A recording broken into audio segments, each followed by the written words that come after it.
Halo Sobat Sehat Bersama, selamat datang kembali di podcast yang akan mengupas tuntas rahasia hidup sehat. Bersama saya Dr. Hedi, host kalian hari ini.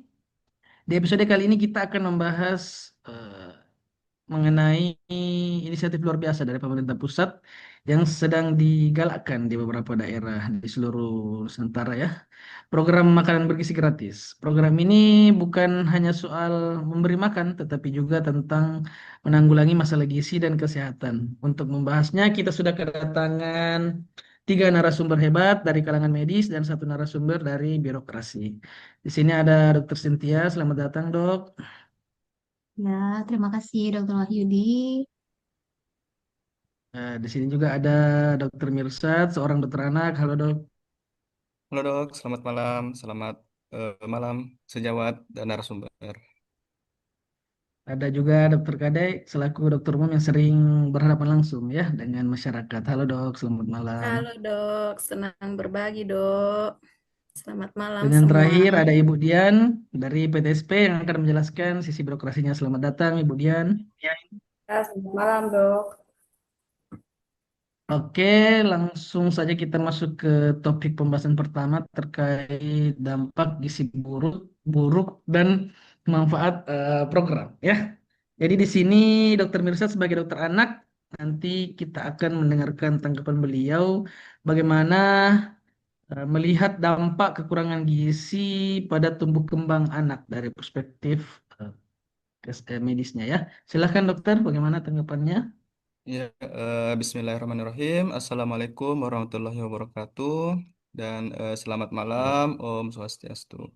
Jadi terima kasih dok atas kesempatan yang diberikan kepada saya. Jadi di sini kita akan membahas sedikit tentang kekurangan gizi pada tumbuh kembang anak dan mengenai program dari pemerintah. Jadi kekurangan gizi merupakan masalah yang sering dialami oleh negara-negara berkembang. Jadi salah satunya negara kita itu Indonesia. Jadi masalah gizi ini terutama pada 1000 hari pertama kehidupan itu bisa menyebabkan stunting. Dan saat ini stunting merupakan masalah nasional yang sedang kita alami. Dan stunting bukan hanya soal tinggi badan, tapi juga perkembangan, baik perkembangan secara kognitif maupun motorik dari anak. Dan anak-anak yang kurang gizi tentunya akan lebih rentan sakit, kemudian sulit untuk berkonsentrasi di sekolah, dan dampaknya bisa seumur hidup. Dan program makanan bergizi gratis ini sangat krusial untuk mencegah masalah ini sejak dini. Jadi untuk mencegah stunting sejak dini. Itu mungkin dok.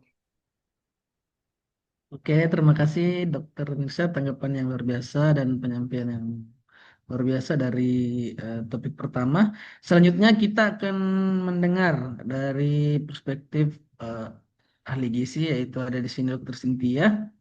Nah, Dok, bagaimana kira-kira kita memastikan nih eh, program ini benar-benar berjalan dari segi menu yang akan disajikan. Nah, bagaimana kita bisa memastikan bahwa menu ini sudah tepat sasaran, sudah sesuai standar gizi nasional. Mungkin silahkan Dok, tanggapan dan penjelasannya. Bersilahkan. Ya, terima kasih Dokter Wahyudi atas kesempatannya. Jadi untuk mengenai program dari pemerintah kita tentang makanan bergizi gratis, seperti yang dikatakan Dokter Mirsya tadi sebelumnya bahwa MBG ini kan dia salah satu cara untuk mencegah stunting pada anak-anak usia sekolah. Jadi memang makanan bergizi gratis ini dia diharapkan mampu memperbaiki asupan energi dan zat gizi pada anak-anak sekolah. Nah, oleh karena itu perlu dirancang nih standar gizi dan makanan yang tepat dalam penyusunan menu sesuai dengan kecukupan gizi masing-masing di kelompok sasarannya, di mana program ini dia harus didasarkan pada perhitungan gizi yang tepat. Jadi menu-menu yang disajikan itu dia harus mengandung karbohidrat, kemudian protein, lemak, vitamin, dan mineral yang seimbang. Jadi kita di sini jangan hanya fokus pada kuantitas saja, tapi kita juga harus fokus pada kualitas yang kita berikan kepada anak-anak. Misalnya, kita harus memastikan pada piring MBG-MBG ini dia harus ada sumber proteinnya, sumber protein hewani seperti telur, kemudian ada ayam, atau daging, atau ada ikan, kemudian juga ada sayur-sayuran, kemudian buah-buahan juga kita harus sediakan dan bisa ditambah susu. Jadi kita istilahnya harus memenuhi kebutuhan gizi anak-anak sekolah saat ini untuk mencapai tujuan dari program makanan bergizi gratis ini. Mungkin itu Dokter Wahyudi dari saya. Terima kasih. Ya, terima kasih dok. Sangat menarik sekali penjelasan dari Dokter Cynthia dari perspektif gizinya. Jadi memang kita harus, berarti teknis di lapangan harusnya ada monitoring dan evaluasi ya dok, quality control dari setiap menu yang mau kita nantinya akan diberikan kepada eh, anak sekolah.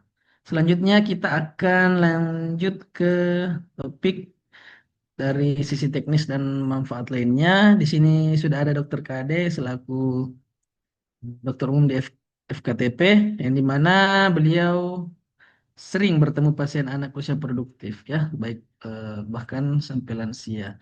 Nah dok, bagaimana kira-kira eh, pandangan dokter program ini bisa sampai membantu atau bermanfaat bagi khususnya anak-anak dan usia produktif? Silakan dok, tanggapannya.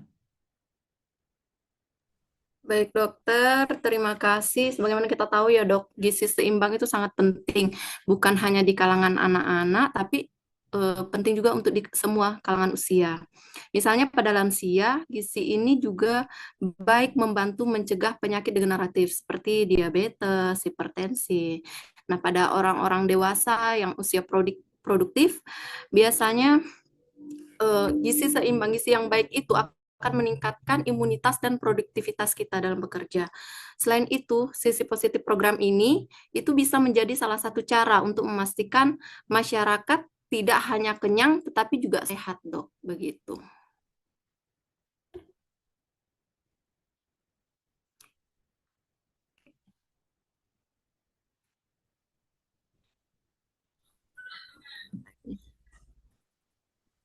Kayaknya Oke nge-lag dok. nih, Dok.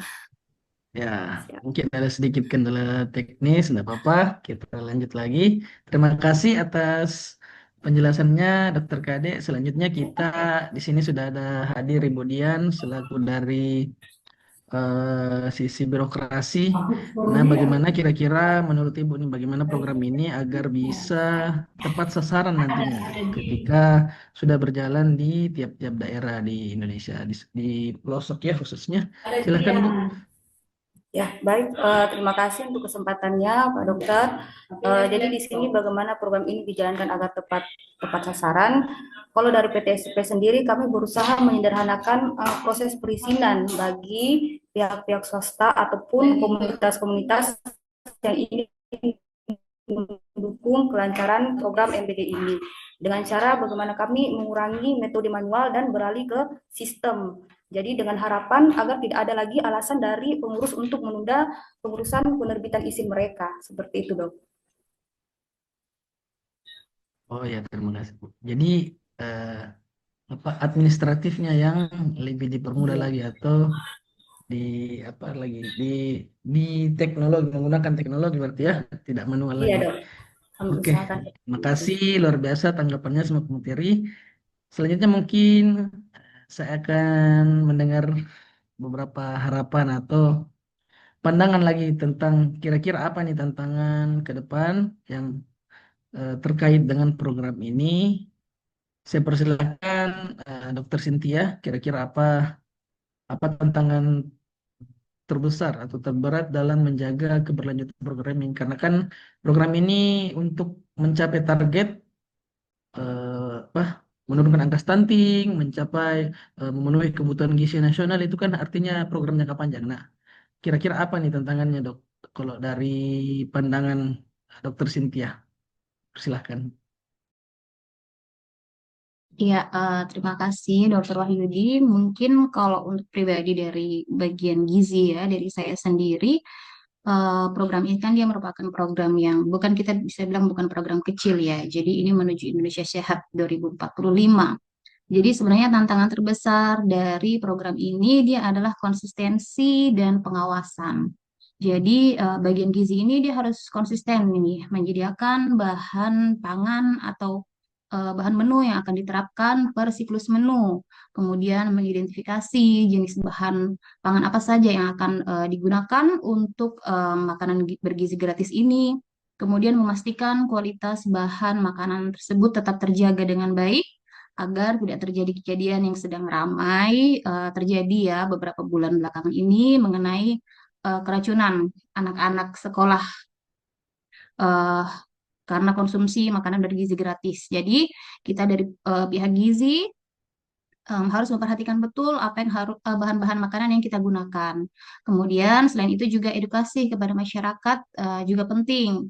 Jadi makanan bergizi gratis ini dia harus menjadi pintu masuk untuk mengedukasi masyarakat tentang pentingnya gizi seimbang dalam jangka panjang. Seperti itu. Mungkin kalau dari saya sih itu ya, Dr. Wahyudi. Terima kasih. Saya kembalikan ke Ya, Dr. Wahyudi.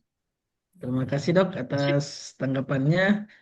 Mungkin saya akan minta tanggapannya lagi Bu Dian ya terkait tantangan dari segi birokrasi untuk program jangka panjang ke depannya ya. Kira-kira apa yang menjadi tantangan atau kekhawatiran terkait dengan program jangka panjang ini? Silahkan Ibu. Ya, baik, makasih dok. Jadi di sini tantangan utamanya yaitu bagaimana kita menjaga akuntabilitas dari program ini, di mana dana yang digunakan itu harus tepat sasaran dan tidak disalahgunakan. Dalam hal ini juga perlu dilakukan transparansi, terutama dalam perekrutan mitra kerjasama untuk SPPG-nya. Jadi supaya tidak dimanfaatkan oleh oknum-oknum nakal dalam perekrutan SPPG ini. Kalau dari PTSP sendiri tantangan utamanya itu bagaimana jaringan diharapkan bisa stabil, di mana kita tahu Mateng ya agak ini dalam hal jaringan, tapi kami sudah berusaha semaksimal mungkin dengan harapan bisa mendukung kelancaran dalam program MBG ini. Demikian Pak Dokter. Oke, terima kasih banyak atas tanggapannya Dr. Cynthia dan Ibu Dian. Oke, mungkin kita sudah berada di sesi akhir, tapi sebelum saya tutup agenda kali ini, kita akan mendengarkan closing statement dari Dr. Mirsad dan Dr. Kade. Silahkan, saya persilahkan kepada Dr. Mirsad terlebih dahulu. Silahkan dok. Oke dok, terima kasih atas perbincangan yang sangat baik pada kesempatan ini. Jadi dari saya, program makanan bergizi gratis ini merupakan program inovasi pemerintah yang sangat bagus ya dok. Namun harus perlu diperhatikan karena ini kan program dia menyangkut berbagai sektoral dan tentunya penganggaran yang sangat besar.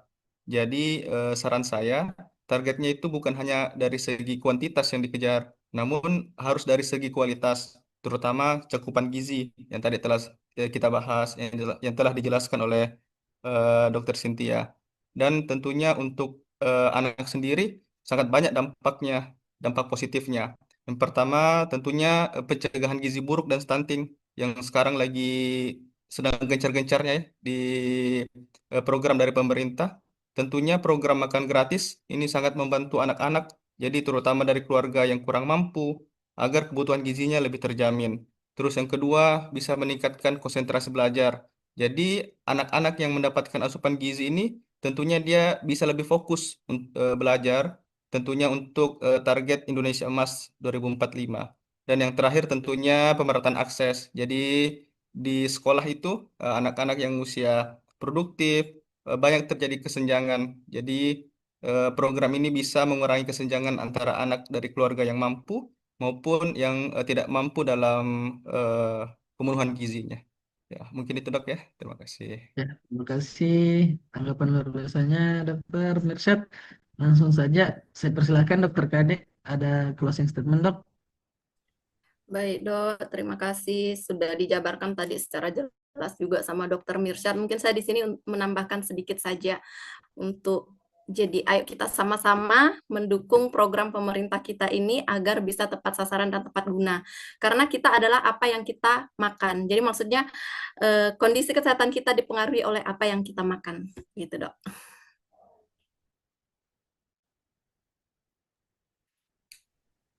Oke dok, terima kasih banyak. Jadi diskusi yang luar biasa kita pada hari ini sangat mencerahkan ya dokter dan Ibu Dian, terima kasih banyak. Program makanan bergizi gratis ini adalah investasi jangka panjang ya, seperti yang kita bahas tadi. Nah, ini bertujuan untuk meningkatkan kesehatan bangsa. Ini bukan hanya tugas pemerintah, tetapi kolaborasi dari semua pihak, terutama kita sebagai ASN nantinya harus mendukung program dari pemerintah, baik itu pemerintah pusat maupun pemerintah daerah. Terima kasih banyak Dr. Cynthia dan Dr. Mirsad, Dr. Kadek, dan Ibu Dian atas wawasannya yang sangat luar biasa. Sampai jumpa di episode berikutnya. Salam sehat dan sehat bersama. Wassalamualaikum warahmatullahi wabarakatuh. Terima kasih, Terima Dok, kasih Ibu dok. Terima Dian. kasih Dokter Terima kasih, Wahyudi dan Dok. dokter lainnya.